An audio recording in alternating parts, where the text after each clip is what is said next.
ভোলা জেলার একটি থানার নাম হচ্ছে চরপেশন। আর চরপেশনের সবচেয়ে বিখ্যাত যে জিনিসটি হলো সেটা হচ্ছে চরপেশন জ্যাকব টাওয়ার। ভোলা জেলা সম্পর্কে যারা জানেন তারা কম বেশি চরপেশন জ্যাকব টাওয়ার সম্পর্কে জানেন। শহরে যেমন শিশু পার্ক গুলো অ্যাভেলেবেল থাকে, ইনডোর প্লেগ্রাউন্ড বাচ্চাদের জন্য অ্যাভেলেবেল থাকে, গ্রামে ঠিক তার বিপরীত। গ্রামে বাচ্চাদের জন্য এরকম ইনডোর প্লেগ্রাউন্ড খুঁজে পাওয়াই মুশকিল। কিন্তু চরপেশনে খুব সুন্দর একটি পার্ক করেছে, যেখানে বাচ্চাদের জন্য অনেক রাইডের ব্যবস্থা রয়েছে।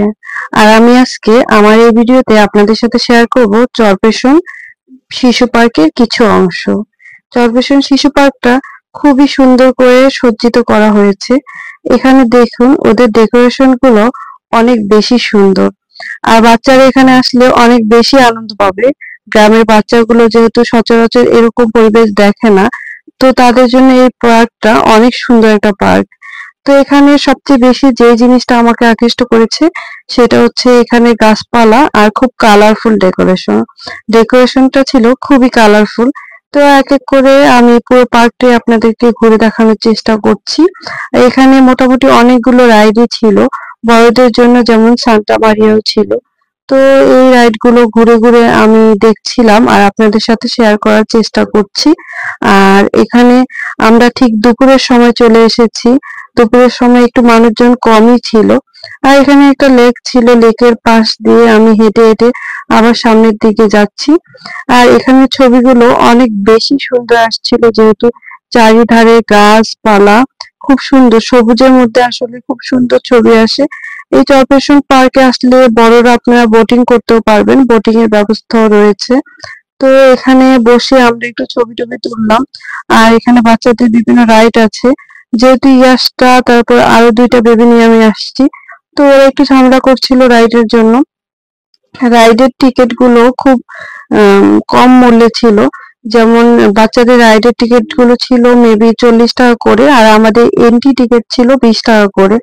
তো আমরা এখানে কিছু টিকিট কেটে বাচ্চাদের রাইডের ব্যবস্থাও করেছিলাম। এখানে মোটামুটি কম স্পেসের মধ্যে বাচ্চাদের অনেকগুলো রাইড ছিল, যেমন train, horse, mini mini train, তারপর নাগরদোলা, সান্টা মারিয়া, অনেকগুলো রাইডই ছিল মোটামুটি।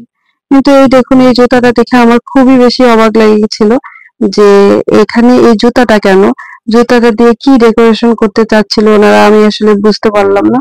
এখানে এই জায়গাটা ছিল ট্রেনের জন্য। তো আমি একটু একটু করে পুরোটা পার্কে আপনাদের সাথে ঘুরে দেখানোর চেষ্টা করলাম। যারা চরপেশন থাকেন বা ভোলার মধ্যে থাকেন তারা ইচ্ছা করলে আপনাদের বাচ্চাদের নিয়ে এই পার্কে চলে আসতে পারেন। এই পার্কটা খুবই সুন্দর, আপনার বাচ্চারা আসলে একটু আনন্দও পাবে। আর পাশাপাশি আপনারা একটু ছবি টবি তুলতে পারবেন। ফটোশুটের জন্য পার্কটা আমার কাছে একদম পারফেক্ট মনে হয়েছে। এখন চলুন দেখাই আপনাদের বাচ্চাদের ভিডিওগুলো। প্রতিটা বাচ্চারই প্রথম চয়েস থাকে হর্স, তারা এই হর্সটাকে অনেক বেশি পছন্দ করে। তো আমি আমি যে বেবিদের নিয়ে আসছি ওরাও এই হর্সটা দেখে অনেক বেশি পাগল হয়ে যাচ্ছিল যে কোন সময় এই হর্সে উঠবে। তো এই হর্সটা উঠেছিল। আমার কাছেও হর্স অনেক বেশি ভালো লাগে। তো আপনারা চাইলে আপনাদের বেবিদেরকে নিয়ে আসতে পারেন। আমার ভিডিওটি কে কোথা থেকে দেখছেন অবশ্যই কমেন্ট করে জানাবেন।